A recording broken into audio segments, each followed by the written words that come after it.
Well, welcome everyone to Twirl Talk Tuesday. I am Kyle Kaiser, and this week is something special. This week is about running programs and coaching children with different abilities and special needs. And I was lucky to grab some really good people. So tonight on, again, I always call on friends and connections, and starting with Laurie Meyer. So Laurie Meyer is a former Twirling mom of mine. And she also is on the board of directors for Gigi's house in Fort Wayne. So Laurie, welcome. And would you like to let us know, for people that don't know, what is Gigi's house? Gigi's Playhouse is actually a Down Syndrome Achievement Center. And it started with a mom. Gigi's an actual young girl. I think she's 17 now. And her mom, when she was born, her mom wanted to make her life as good as it could possibly be. And there isn't much for them out there. So she started Gigi's Playhouse, and the 51st Playhouse just opened.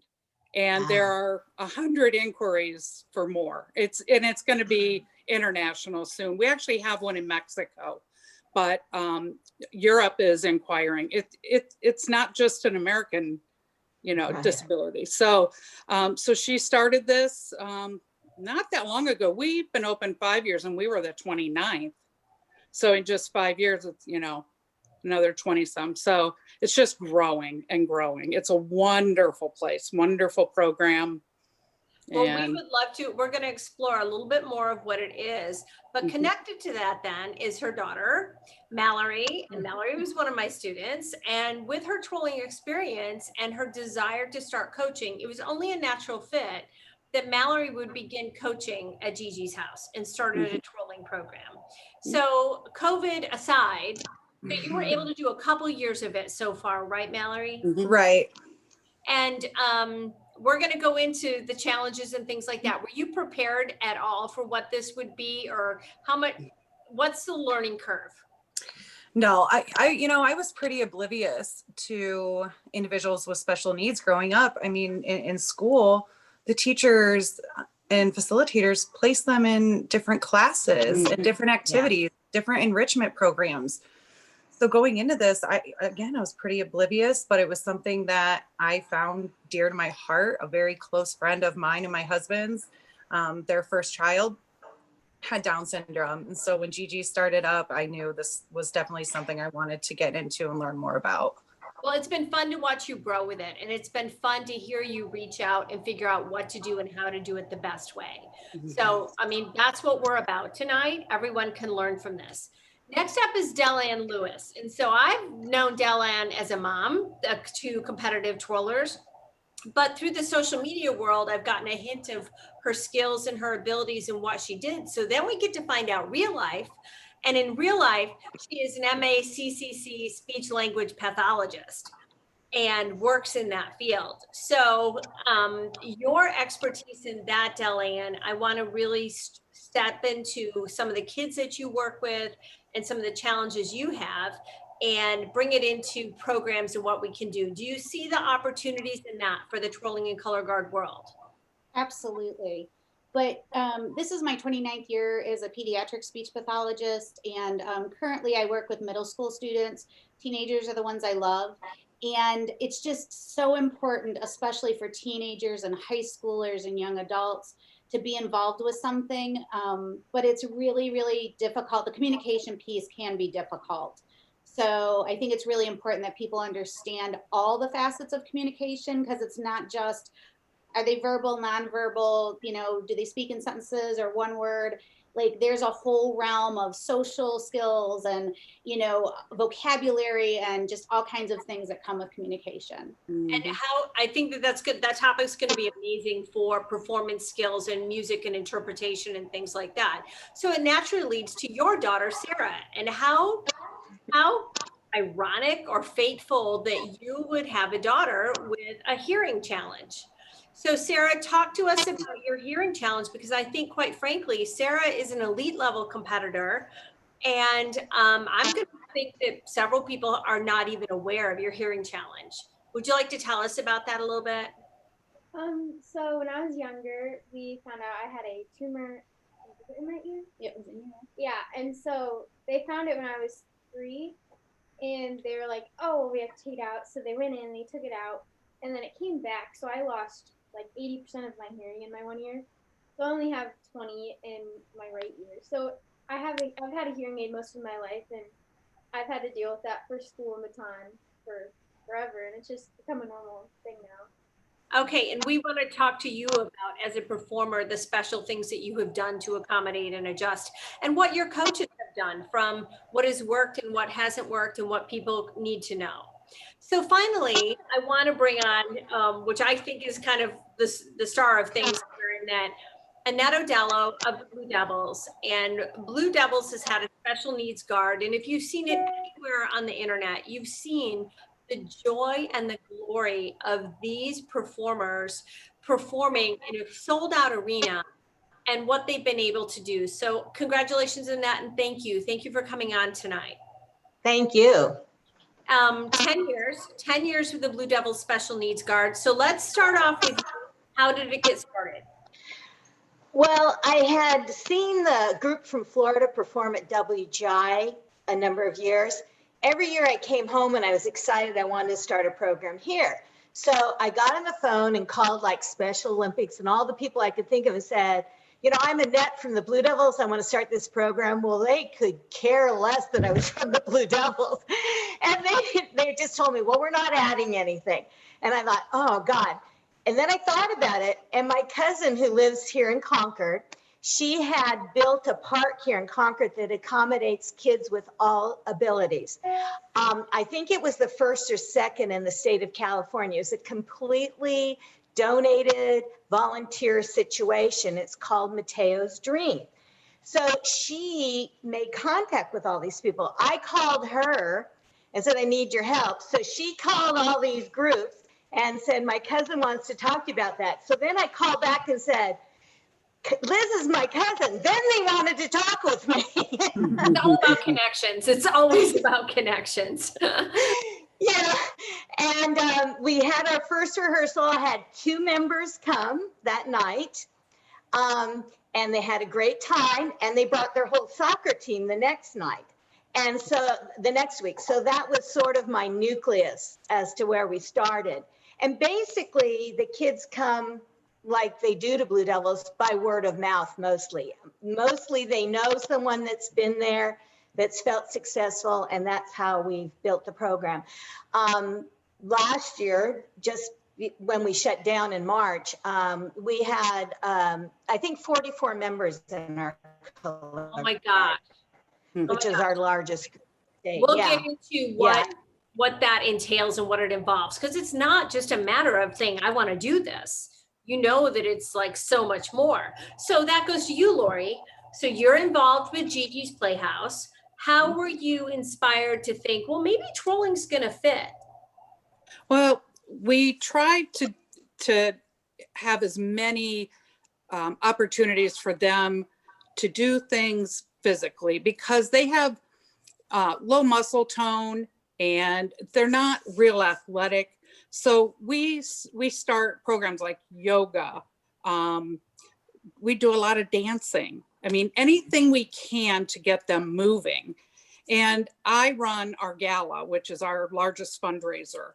And I was thinking, you know, we always have entertainment. We showcase what they've been doing throughout the year. Mm-hmm. And I started thinking, what could we do? The Fort Wayne Ballet came and had a small group that they worked with. And then I thought, well, why not twirling? So I asked Mallory if she would do it. And she said, sure. And that first year, oh my gosh, the place, we had 300 parents and local, you know, not, I don't want to say celebrities, but, you know, local news people, you know, at this gala. And did they get a standing ovation? I mean, it was crazy that the people went wild, and the girls, just the smiles, and it's just so cool. The parents were probably beside themselves. And you know what? Go ahead. I had a mom come up to me after, and she said, nobody's ever going to put a pom-pom or a baton in my kid's hand. Thank you. Oh gosh. Oh my gosh. So, was the goal of the program, the gala, the performance at the gala? That wasn't the goal, but we knew we had the gala coming and we knew Mallory was going to put this awesome routine together. We wanted to showcase it. It's more of my goal, Kyle. No, I think that that's perfect because I think that's good for people to know that every instructor, new instructor, you've got to have a goal. Like what is our goal for the end of the season? Where are we going to showcase this? So talk to me about that first class, Mal. Talk to me about these kids. Honestly, it was really intimidating for me going into it. I did a lot of reading, a lot of research on how to communicate and how to teach these individuals with special needs. Everybody's very different. There's low, moderate, high functioning. So I really had to build, rapport with them and make them trust me. And some individuals would allow me to help them by touching. Other ones did not like that. So it was really about me getting to know each personality and ultimately them getting to know me, to trust me. Mm-hmm. And at what point did you know things were starting to click? These individuals, I have all girls, and they are so dedicated and their memories are amazing. So, we ultimately had about 5 months before the gala. And after 2 months, they had the routine memorized. If I changed something, they had it memorized. Those girls practiced, they worked their butts off and it showed. Mm-hmm. What brought them joy? Bringing them joy, hearing the music, Mm-hmm. Everybody clapping for them. Mm-hmm. It wasn't so much them understanding that, I did this trick, I caught this. It was more of somebody's giving me the attention that I deserve. What made them angry or sad?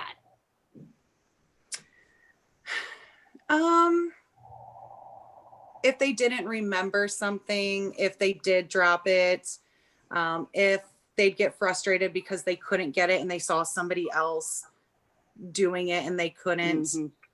But I didn't really deal with a lot of that. No, just frustration, if anything, but that was minor. Yeah. Okay. All right. So Deland, tell me about twirling and the interaction of what you see. So when you're watching twirling, what would you say to a coach who's going to begin working someone who's got a hearing challenge? Well, Sarah could probably answer that better, but I know with Sarah, she started twirling at 2, so she had her hearing at 2. Then she lost her hearing at 3. Mm-hmm. She is not able to wear her hearing aid for twirling, guard, any kind of physical activity because it will fly out of her ear and it's a lot of money. So she does not wear her hearing aid. So a lot of times she cannot hear. For hearing impaired kids, they read lips a lot and they read facial expressions a lot. So I think it's really important that people remember, you have to face them and you have to talk to them. So when you're teaching even a simple wrist twirl, a figure 8, a lot of times the instructors will turn their backs to them so the kids can copy. And you need to do that, but then make sure you have someone or you turn around and explain it so that they can see your lips. And that's really hard with COVID because with masks. Yeah, absolutely. Well, even at the university, in the fall, I had my mask on and I've got my wireless mic and the kids are across the field and they're like, Kyle, if we don't see your lips moving, we can't tell that you're talking. So I would pull it down because I'm yards away from them. Yeah. And then media staff would come around and have to put it up. And it's like, oh, come on, this is not reality. So I get it. So Sarah, tell me about, do you feel the music? Do you feel the counts? What are the things that help you the most? I usually just try and focus in on the music and not worry about anything around me. Because when I do that, it helps me hear it better. As long as I'm focused on the music, and sometimes I can feel it on the floor, so that helps a lot too. Mm-hmm. But yeah, that's what I do. So do you think it would be relevant to say picking music with a heavier bass would be good for a person like you? Yeah. And I think too, we found when she was younger, we would put beeps at the beginning of the music because sometimes she wouldn't know, they would say music and sometimes there's a 2-second pause or a 5-second pause. And the kid was like, and she was so stressed about hearing it that a lot of times we would put like 2 or 3 beeps ahead of it. And then she would know, okay, I have 1 beep, 2 beep, 3 beeps. Okay, now I'm going. And was that you figuring it out for the coach, or how much did you have to drive that, Delian? Not so much. And I think as a speech pathologist, one thing that I really think is important is, even if they're little ones, like ask them, get their input. And if they're really young, like talk to the parents and get as much input from the parents. So, you know, she was eventually old enough to tell us, and I would say, are the beeps helping? You know, what's helping? Sometimes we record her music louder, at a louder level, and we send it in when they do music tests at nationals or pre-trials. The coach knows she's got to have them crank it a little bit higher for her, just so that we're sure that she can hear it. Okay. But a lot of it came from her. Like she would tell us, you know, I don't know, when she was doing compulsories when she was younger and they had to turn around to the back to do the compulsory, she would say to the judge, I can't hear, so I'm going to watch you. You're going to tell me what compulsory I'm going to do, and then I will turn around. So we really wanted her to be her own advocate, because this is a lifelong thing for her. So she did a really good job of telling people, you know. Yeah, that's what I'm just hearing, is like giving her the tools to be her own advocate. So good, Sarah. That's good. That's great to hear. So now tell me about your first guard practice. Tell me, like, what happens with these kids and how do you give them the beginning skills? Are there any limitations? Just Well, when I went into this, obviously these people have had some previous training to deal with this. I knew nothing other than how to teach baton my whole life. And I just addressed it like I was standing in a room, and Kyle, you'll know this, with a bunch of non-English speaking people. I'm always doing a mirror image, so I never turn away from them. And I'm very active in my body language, in the tone of my voice. For me, just keeping everybody's eyes on me is the challenge. Because I have a lot of very wonderful assistants. All my assistants are very gentle, nice people. But I really don't want them teaching the kids. I think it's a bad life skill. I want them to learn from me, and the assistants are there if they have a problem. But I don't want them to get used to having a private lesson with the assistant the whole night. I don't think that's a good life skill. And I ran into a problem with one of my students.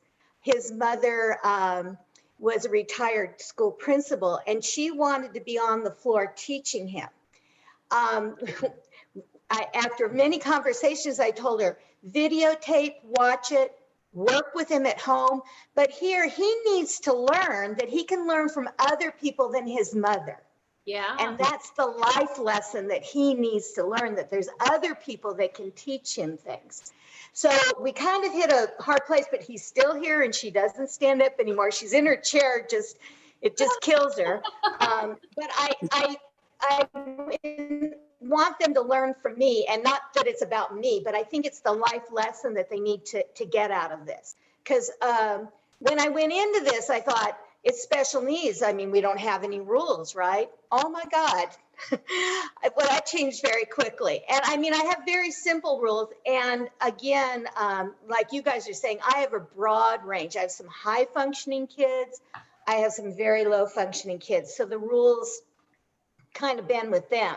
But basically is, you're not allowed to hurt anybody in the class. You're not allowed to hurt yourself. And you're not allowed to be so disruptive that I can't teach. I've had like one student that would just walk around the class the whole time. And the staff was concerned. And I said, if his parents think it's worth it to drive him here for him to interact with us this way, and he's not creating a problem for us, they're welcome. Because we've always had these ongoing conversations. What do we do if someone doesn't work out? And basically at this point, they've kind of self-filtered, because again, as long as they're not so disruptive I can't teach, if their parents think it's worth it to bring them for what they're getting out of it, we'll teach them. Well, don't you think it's important to learn that bar of excellence is variable? And hugely. Yeah, and so your standards for what you think is excellent in the Blue Devils core compared to what is excellent in competitive twirling compared to special needs, you just Yes. need to be constantly adjusting.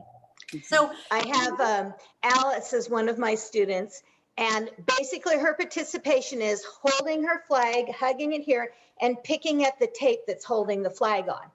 And all I ask of her is when we're got the swing flag in her hand, she has to have that in her hand or the big flag. So, and the thing is, she'll stand there and I'll say, Alice, get your other flag. So she'll put it down, pick it up. And that's my goal for her. Well, one night, I don't know what happened, but she did the dance portion of our routine. The class turned around and watched her. They started applauding, and she went into this major dramatic bow. I thought, oh my God, there's the performer for you. that's it. Well, I you know, remember that so fondly. because we all learn as instructors. And so when I had gone from only coaching elite kids to having a program that had more, then it was like 2 and 3 year olds. And I would say to the parents, listen, you may think they're not getting it. I guarantee they're going to go home and do it. So I don't care if I'm parading around being a fool in front of them, doing it, they're going to go home and do it. So in researching tonight's topic, I saw this person, Karen Wang, and she's of the Friendship Circle in Michigan, and she had 8 points of working with special needs kids of what to do. And the number 1 point was interact. So Laurie, can you speak to your interaction with the Gigi's Playhouse kids? Oh, they're really loving overall, and they love hugs. We haven't been able to do much of that because of COVID, but you know, we don't hesitate to hug at Gigi's. But with COVID, that's kind of gone by the wayside. But I don't really interact as much as a teacher would, because I do the fundraising and I'm on the board. A lot of what I can do is at home.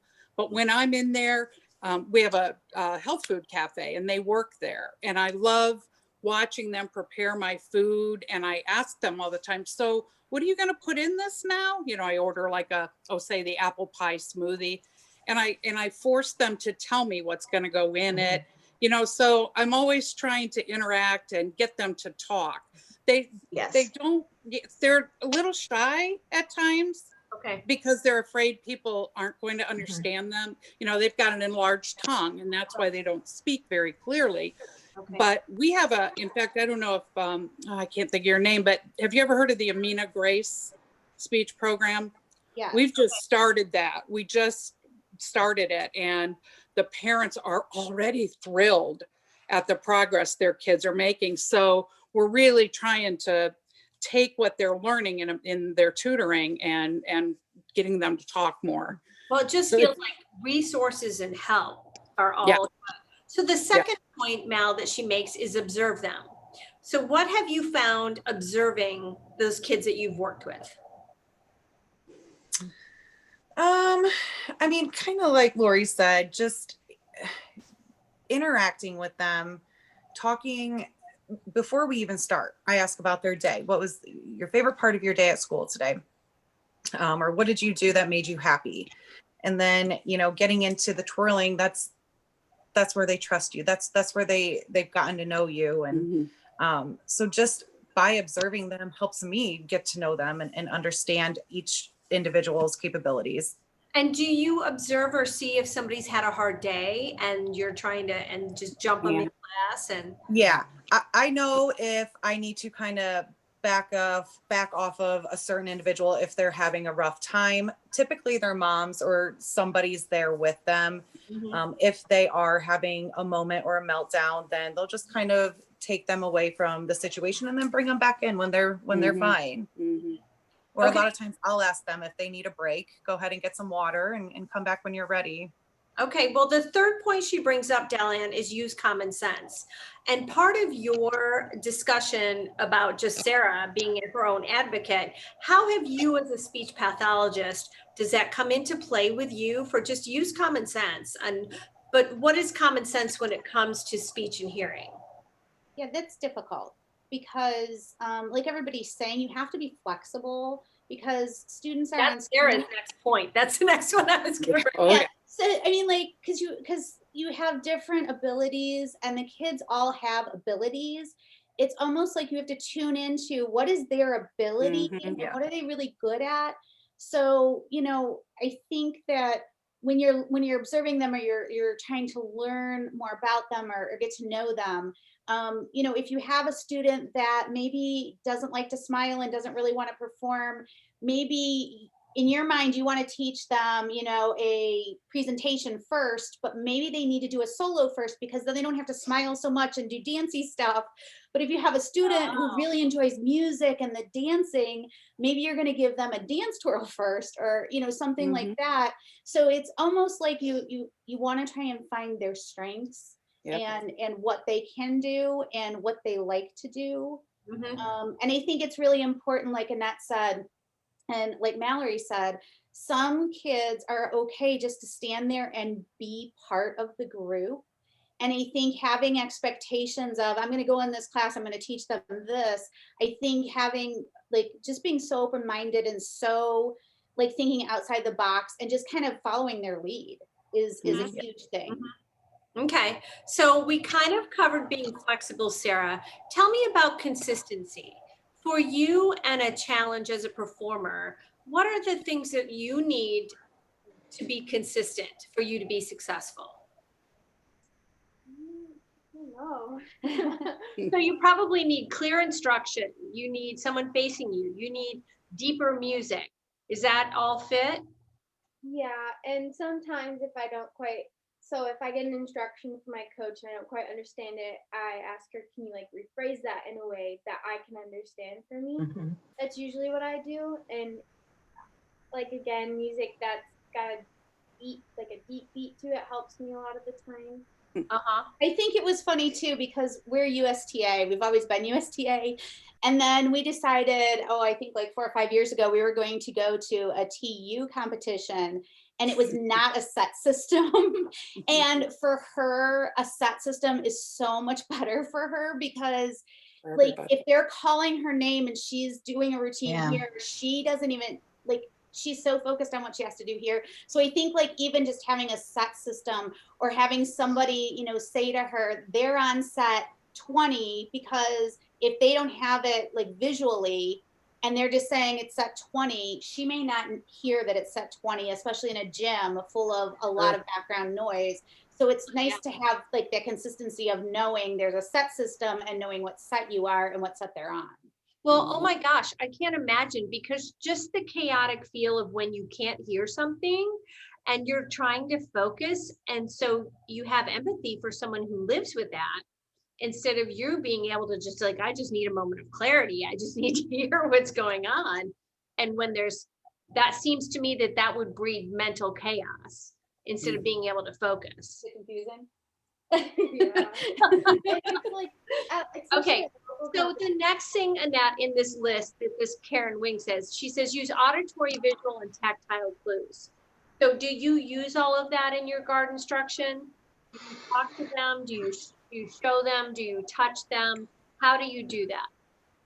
That's a hard question.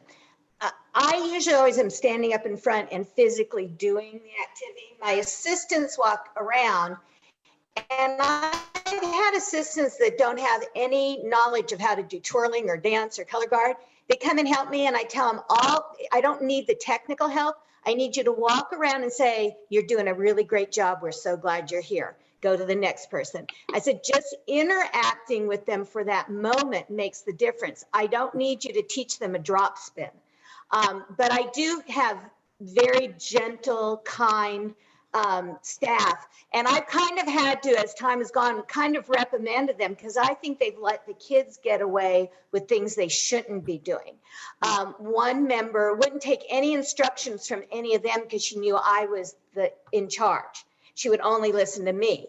And she was very rude to them. And when I found out, I said, that's not acceptable. She can't go through life treating people that way. And again, when I started this, I didn't have rules, but with Blue Devils, and this is about learning life lessons, guys. I don't really care if they can spin a flag or not. Right. It's about the life lessons that go along with it. Right. But, and some of the problems that I've had is, I find the kids are terrified to make a mistake.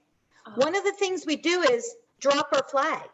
It's really hard for them to do that. They won't let go.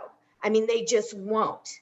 And again, I had no knowledge about what was involved with this. The first year, the song I picked was Twist and Shout. I did not know that having a very tight spine was part of a precursor of recognizing kids with special needs. So here I picked Twist and Shout. We spent 6 months, trying.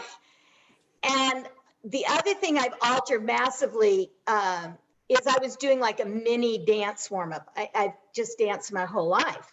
Well, that's not the issue. The issue is that they're like this all the time. So what we do is we just shake it. We shake it out, we shake it out, we move, we shake it out. And it is so hard for them to let go. Okay. And that's, the thing is that I just, doing any kind of wrist thing is just maddening because they're just like this. So I've really, and I always think after rehearsal every night, I've learned more than they have.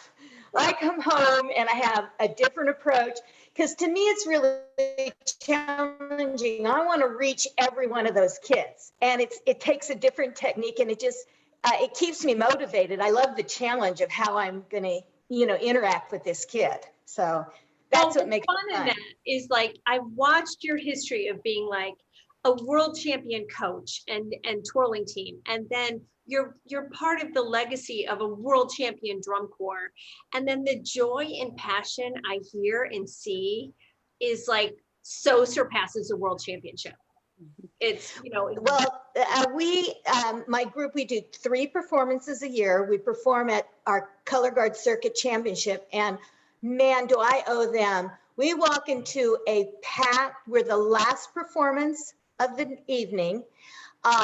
It is packed front and back in the gym. It's a huge gym. It probably seats 5,000 people. We walk into the gym to a standing ovation, and they just go crazy.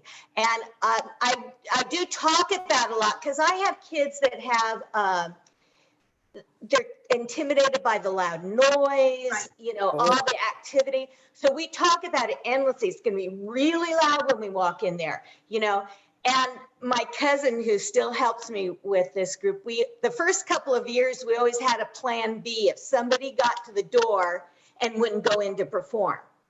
Well, we stopped doing that and they walk in and they're celebrities, and I have, every color guard is jealous of me. I have about 50% boys and girls, and they walk in, they're power fisting, and they're just having a ball. But again, that's the reaction that we're getting from the circuit. But my truly favorite performances, in the summer, Blue Devils has a family day, which is the only time that all of the Blue Devil units perform together. And part of that is that Special Needs does their program. And in the afternoon, I teach all of the color guard members from the A, B, and C drum corps. It's 100 kids. And I teach them like the dance portion of what we're doing. And they encircle the group like backup singers. And the first year I was a little worried because I said, these guys are the stars. You can't upstage them. And I'll tell you, my respect for these kids, because nobody blows it out of proportion. They're very appropriate, giving them the star position. They're just the background singers. But see, I get all teary-eyed talking about it. It is amazing to see 150 color guard kids, 100 background singers, and then my 40 or 50 there in the front doing their thing. It's a great day.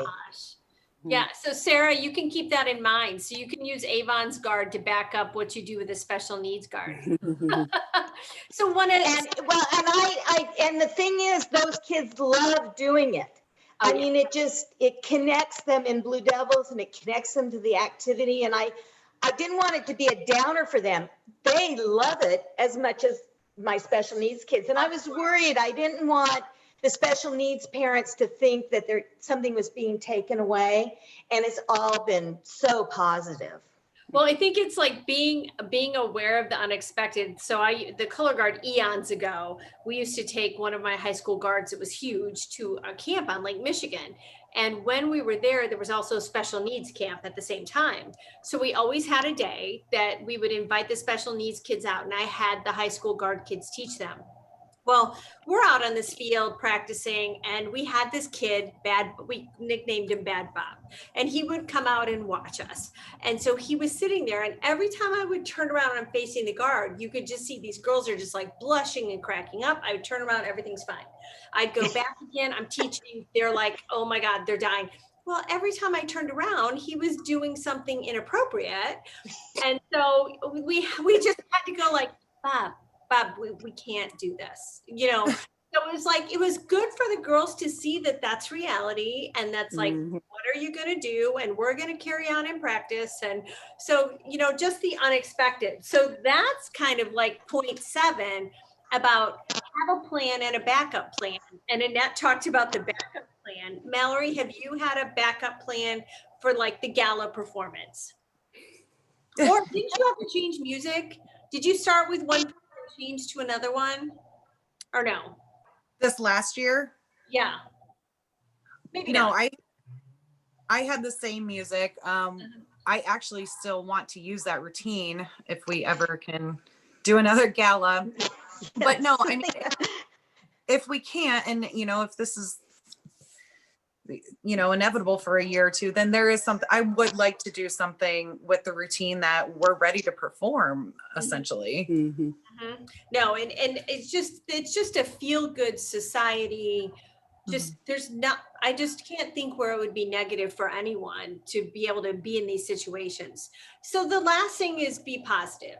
And Sarah, tell me about your ability to stay positive through the challenges that you've had in competing and training and all of those things. What has made it positive for you?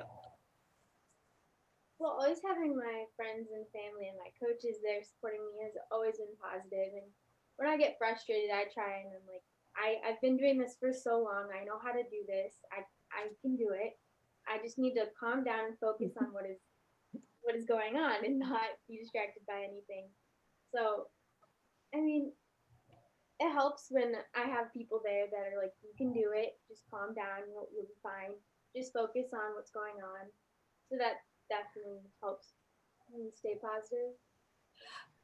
Deland, how do you think we can do better to include more kids of all different abilities? Yeah, so I think that, again, having a clear goal and, you know, maybe that goal is just the socialization piece. When I started speech pathology, it was articulation and language and getting kids to talk. And it's evolved to, I think, almost 80 or 85% of my caseload now is social skills, because the kids really struggle and they want to have friends and they want to be included. And a lot of times they just don't know how to do that. And so I think just, you know, making meaningful relationships between the coach or the teacher and the students, but then also the students with the students. Right. And if you have typical peers that you can bring in, it just, I think it helps with that interaction, and just having, you know, that social piece is really important too, along with the physical and everything else. Okay. And so, Laurie, what are some of the barriers to involvement? How does Gigi's Playhouse reach out, or how do you find the people to let them know these resources are there? You know, we're really lucky in Fort Wayne. Fort Wayne's a very giving town, and all we have to do is ask. We've had performances at our basketball team, you know, at our, I can't think of their name right now, but during halftime, and just whatever we need, all we have to do is pretty much ask in Fort Wayne. And we have a lot of peer-to-peer fundraising. We have the high school, we're on one side of the street, and on the other side is a big Catholic high school. That football team, they adore our kids, and anything they can do to be involved, They come over as interns. They come over after school to get a smoothie in our health food store. You know, whatever they can do, they're there. And all we have to do is ask. And that's amazing. Don't you think that starts at the top? It's a culture that is Absolutely. Absolutely. I think that's my favorite thing about Fort Wayne is just how inclusive and just philanthropic, and let's help each other, you know? Yeah. Mallory, what would you say to other twirlers to encourage them to start a program like this in their town? That these kids are capable, and all they need is somebody who believes in them, Mhm. and they will love it. They will work hard. They just need a good motivator. And do you think it's getting what if there's not a Gigi's house in the town? Or so number one, right, it would be connecting with Gigi's Playhouse. Mhm. And what I if think is it? I think also the schools. The I mean, schools, yeah. You could start a program in the school. Doesn't have to be at Gigi's in your town. Okay, well, we've talked about some special challenges out there, but Audrey, I would like to bring in, because I know Audrey has dealt with some autistic kids, and I know that that is on everyone's radar. And some of the special situations, because the spectrum is so broad about, so Annette, let me go back just a second. Annette, are some of your kids on the autism spectrum? Probably most of them, but you know, I don't really even ask anything about them when they join. I have had a couple of parents that, you know, explain to me that maybe their child has a hearing deficiency or a visual deficiency, but I just put them in there, and You just to go. me, I've just taught for so long. I'm just very connected with them. And what's funny, what you guys are talking about, the first couple of years that I taught, I mean, nobody spoke in class because they're shy about speaking because they've been bullied or whatever. I mean, they might speak at home. And it's so funny because now they've got their confidence, and I just love it. It is so noisy. I have to shush them. And I remember the first 2 years I was just begging for people to talk. Now I'm having to quiet them down. So, but I love that their confidence is just so big, and they bonded with the group. So they're friends, and just that whole social interaction has just changed massively. What a gift of an activity. It's just such a gift. Well, and you know, it's interesting because I have so many boys, and they don't have this pre-notion of it being a feminine activity. And then you look at what's available for boys to do, and a lot of it's contact stuff, you know, bumping into people. There's not as many choices for boys. My boys do not think it's feminine at all. And I'm always very conscious of the music I choose, and that I don't have any fluffy dance things. But the boys just think it's, and I have a lot of them, and I do these power things. You know, we do tosses, and we do power things. And I just really attracted a lot of males, which I was surprised about. I love it. You know, my dream guard is always half guys, half girls. So, you know, and I have it hard. Audrey, tell us a little bit about your experience with some of the special needs students you've had. Well, I wish I would have known like these people here, because I didn't know what I was doing. All I knew is that they came to me and they wanted to twirl. And I thought, oh, how am I going to do this? They had no idea of patterns. So the first thing I did was I put a hula hoop on the wall, and all we did was like trace the hula hoop with their baton. Like I said, just go around the circle, just go around the circle, then go the other way, then go the other way. Okay, so let me interrupt a second. Is that just something you developed on your own? Because I did, right. Yeah. I didn't know what else to do. And I thought, well, maybe if they could see it, they would be able to do it. And what I learned as I went along is, once I got whatever I was teaching into their minds, they were locked in. I mean, it was unbelievable. The mental capacity that these two children had. It took a while to get there, but you know, as soon as they learned patterns, they were okay. And it took forever to do finger work, because I just wasn't sure how to work it, you know, to try to get them to go down through their fingers and what to do. And it took a long while. And I remember when the one, he finally got finger work, I cried. Because I thought, I'm not sure how I did this, but oh my God. And I thought, I teach twirling all the time, and it's like second nature to kids, but this was major.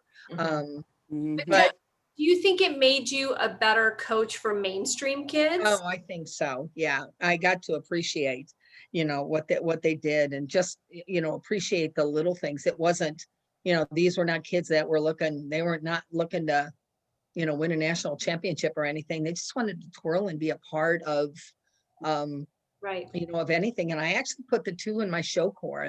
I use them. And we did hair, and I used the one, it was a boy, and I used him as the center, and he was amazing.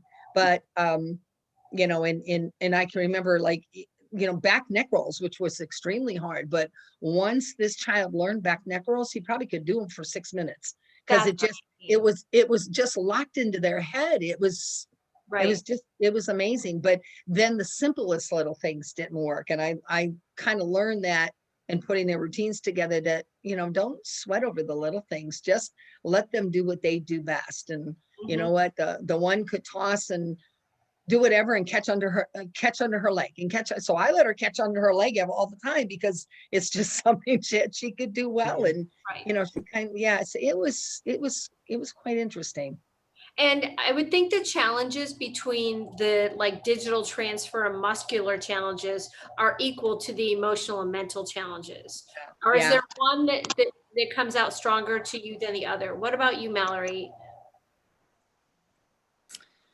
A little bit of both. I know that's a tough one, Kyle.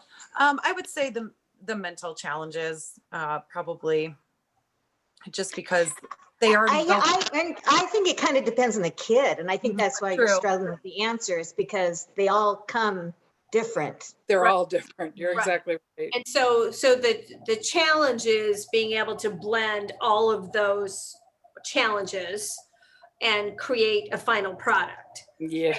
But so tell me about your measure, and that your measure of success is just getting them out there. Oh, yeah. Yeah. And just the audience reaction was really funny, because the first year we had, this loving ovation about this. And the second year I had a little talk with myself, like, they're used to us now. We're not going to be new. It's not going to be as interesting. And I kind of had to tell myself, don't be disappointed.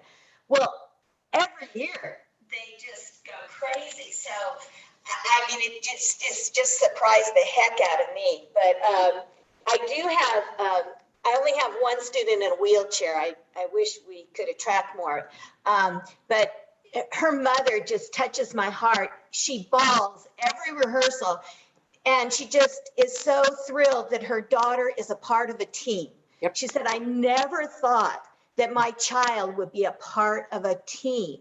And the team is so supportive. When they come in, they have a place, Jocelyn, you can stand here by me. They clear. I don't organize it at all. The kids themselves, you can come stand by me. And it just touches my heart every time. Well, speak to me about that with the wheelchair. How do you accommodate? Is it a motorized, or does someone have to push? It's motorized. She has a much smaller flag than everybody. And we have a little pocket on the side where she changes flags so it matches. But it's a little flag. But Jocelyn, she's just very eager. She does occasionally stand up, but she does the footwork in her wheelchair. And I really don't treat her any differently, because she's very observant and she watches, and she's doing it. She's doing what I'm doing. I don't change it for her. Okay. She just absorbs it and does it. She's amazing. Okay. Do you think, so Deland, I'm going to speak to you. Do you think that it's just a matter of the courage of a person as an instructor, a teacher, a coach, to just go for it? Mm-hmm. I think so. And I think use your resources. I mean, like everybody else does, I think just go for it. And I think just have realistic goals and set a goal. I think you can, like you said, initially, Kyle, you can't go in just willy-nilly and not really knowing what you want to do. I think you have to have a goal and then, you know, try and work on that goal, and don't make it too lofty, just make it very realistic. Whether it's a parade, let's just get them all dressed alike. Let's just get them all dressed alike and showing up. You know, I used to laugh scoring. It's like, if they're in the same costume and on the ready line, they get 2 They've points. got points, yeah. Yeah. So it's just like, if you could get them there dressed alike, then you're winning. So Sarah, tell me about your dreams of what you would like to work with and how any of us could help you. Like career-wise, Kyle, or like You know, as far as with if the you want guard? a special needs guard or anything like that in your school. I just think that it would be nice to have a program, because a lot of people think that they can't do it because they're different, but they're not different. They're just like us, and people need to understand that. And I think that it's really good if we get people to start doing activities, because I think it helps them to learn and trust people more. And it helps people learn that they're just like us. They're not different at all. And don't you think after this pandemic, the socialization and the interaction is going to be even more important?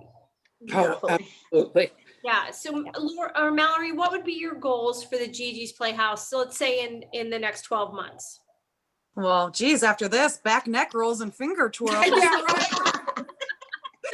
No, I'd like to get more. I'd like to get some boys, you know, I'd like to make it bigger, and like you said, Kyle, a parade or just something that we can do outside. And Well, Kyle, you had said something that when you were having Michigan State competition, that you would have a separate category for us. Yes. And we couldn't talk the moms into it, you know, going up and traveling, but that'd be great to take them to a contest. Oh, and yeah. I have one on the autistic spectrum, and I have her doing Tubaton right now. You know, she's Wow.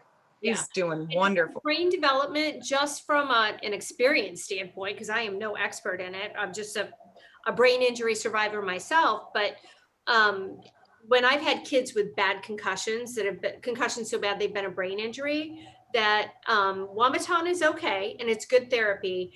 You go to 2 baton and it's harder, and 3 baton. So because of the dimensionality in the brain, so it's great therapy. Great mental therapy, I think, for anything cognitively. And then Audrey, so would you have any hopes and dreams about any special needs programs, or what you see the twirling world being able to do? Yeah, I'm so interested in just listening. You know, we at our studio, we did start a Sparkles, you know, the Palm group, and we had them for a while. And then it kind of, well, COVID came in, and then of course they wouldn't come into the studio. I didn't blame them, but I would love to be able to get something started. My question would be, do you have to have more insurance when you're working with, you know, a large group of special needs kids? Is there? Annette knows this better than me. No, they're just a member of Blue Devil. There's no record of, well, we don't keep any records of their abilities. I mean, there's no way to chart that. So no. Okay, that's good. The thing that I think that has made my group grow, and the parents are so dedicated, is that I think that for a lot of my students, and again, they're probably older than what you guys are talking about, because they're mostly in their mid-20s. But I think in their whole life in school and stuff, teachers were satisfied if they just didn't cause a problem, they blended in, you know, they just worked in the norm. I asked them to be the best of themselves.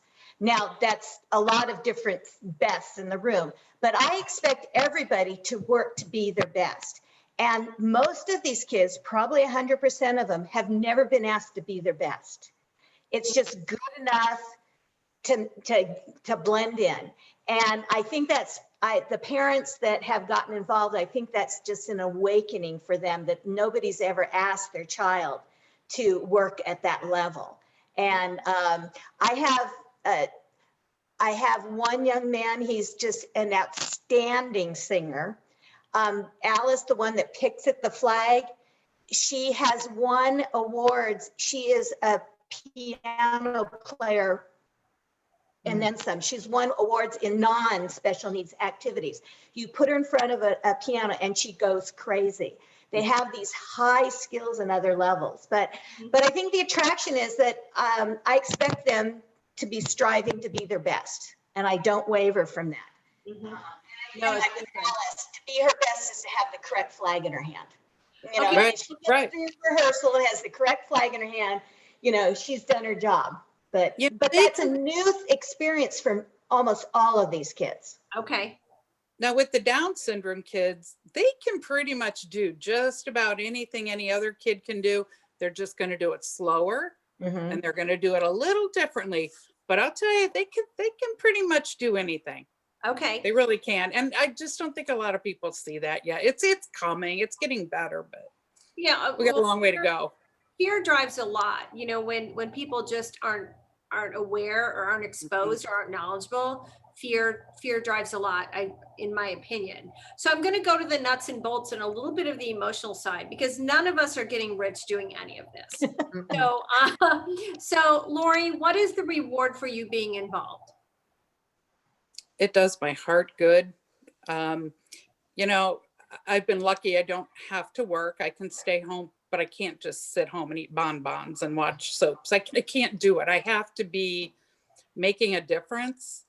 And I was very lucky to have a friend whose first grandchild had Down syndrome. And she said, you know, you want to help bring this, you have to raise $100,000 before you can bring a Gigi's to your town. You have to show you have community support, family support, friend support. And so we ran our first gala in 6 weeks. And, you know, I thrive better when I'm busy. You know, I do better moving, busy, you know, and helping. And it's just, they're so loving. And just when you come in the Playhouse and, you know, Miss Laurie, and they come up and give you a hug, there's nothing better. There's nothing better. And Mallory, you've been on the world team. You've won amazing championships for twirling. How does that compare to the night your Gigi's Playhouse girls did their gala? Yeah, you know, Crying. God, Crying. I've lived an amazing life. You know, baton was a huge part of that. But you know what? I don't think I can look back and watch those videos without tearing up. I mean, they're so special, and it just makes me so happy. You know, everything that Laurie said too, just. And their parents are thrilled. Their parents, their kids don't get to be in the spotlight too often. So when you put them up on a stage in front of 300 people and people are cheering and standing up, giving them an ovation, they're bursting with pride over their kids, you know? So that's what It's all worth it. Yeah. You're giving them that moment. So Deland, you've been in this education, you've been in this career for quite a while. What's the biggest reward for you? I think I have the best job in the whole world. I get to help kids communicate. And so just to have them be able to communicate anything that they want to say or need, it's just so rewarding. And every day I have a different student that does something amazing. Today I had a little girl take her iPad and I asked her if she wanted vanilla pudding or chocolate pudding. And she put a whole sentence together and said, I want vanilla pudding. And I said, great. And she was just so excited. And we, you know, did air high fives, we did air hugs, we did everything we could. And so like, that's just rewarding because, you know, that's a life skill and that's what she needs to do. So I get to, it's very rewarding for me because I get to see them figure out how to communicate and to teach other people how to communicate with the students. With them. Oh, and think about it. When she's 20 years old and she asks for vanilla pudding, you. And Sarah, when you go to communicate as a twirler, how do you communicate the best from the heart? So do you hear the music? How do you hear the music? Explain that to me. That's a hard one. Sorry, I don't mean to ask you hard questions. I think, well, so talk about your freestyle song this year. Why did you pick it? And, you know, what does it mean to you? So when I am doing mostly freestyle, I like to pick songs that I can relate to. And this year, it's been so hard because of all there's been so much going on. And I picked this song because it like hits home a lot because I've been through I've lost so many friends, and there's just been COVID and all this. So it helps me get that emotion out in my routine. And I like to express myself in my routines, especially freestyle and even dance twirl. Like you just have to get into the music and feel it and bring it into something that like is in your life. You have to relate it to something that's happened to you. Well, maybe one of the gifts, and I'm not speaking for you or assuming anything, but maybe one of the gifts of being hearing challenged is that you've got to feel it in your body. And what if you feel it more than the other person that's just surface listening? You know, so maybe that's a blessing in disguise. I don't know. That's what it would seem like to me. It sounds like a really positive approach to me. Yeah. And in that, it's obvious, you know, the passion and the love that you have for this. So the best reward of what you've been doing, what is it? It's just every night when I walk out of the gym, I just, in fact, well, last night as I told you guys earlier, we did our first virtual dance class. And I was very nervous because I just have never taught that way. And just the interaction is different. We had 23 kids that came to it. I know we'll build for next week. But it was just so successful. They were so eager just to have any kind of normalcy in their life, because these kids tend to be more isolated without COVID. So this has just impacted on their lives. And a lot of them have immune system deficiencies, so they're much more cautious. There's just a lot of other things that go along with it. So having that interaction, I felt like a really good teacher last night. You know, I mean, I just felt successful because they were successful. So I just want and the other thing, I want to drop this little tidbit to my Texas friends here. You guys keep wearing your masks and stuff. Tentatively, we're going to decide next month for sure. Blue Devils is trying to do a summer camp here in Northern California, Southern California, and Texas. And we're having a whole program for special needs, including band programs, Colorguard, the whole deal. So we're hoping that if the COVID thing moves forward, that we might be down in Texas. So that's amazing. yeah, I'm really excited. And I think that it's just reaching out and letting people know, just being able to have you all on this talk tonight is, again, this is one of the gifts of COVID, that we never want COVID again, but there's been so many wonderful things that have come out of it. And one of it was this silly little Corona project I started just because we were all free on Tuesday night. And so to be able to talk about this, it's just, I hope spreads awareness for other people. And you are all tagged in the social media. So, you know, I'll direct people to send messages to you if they have any questions, if you don't mind. And oh, yeah. Just can't thank you enough. You know, every Twirl Talk, you know, I always laugh about friends fill different cups, and every Twirl Talk kind of fills a different cup. And to be able to speak with all of you that are so knowledgeable and so giving and so loving with what you're doing, is just so heartwarming and really needed right now. I think that it's really, really needed. So I just want to thank you so much for coming on. This will be posted, and please share it. And then hopefully people will reach out to you to see if there's other things that they can do, because we have such a great activity in all of the twirling, guard, dance, that the world needs to see it, and special kids need it. So I think that the more we can do, the better it is. Thank you all so much. Thank you for having me, and thank you meeting everybody. Thank you. Have a great night, and I hope to hug you and see you soon. Bye, everyone. Bye. Bye.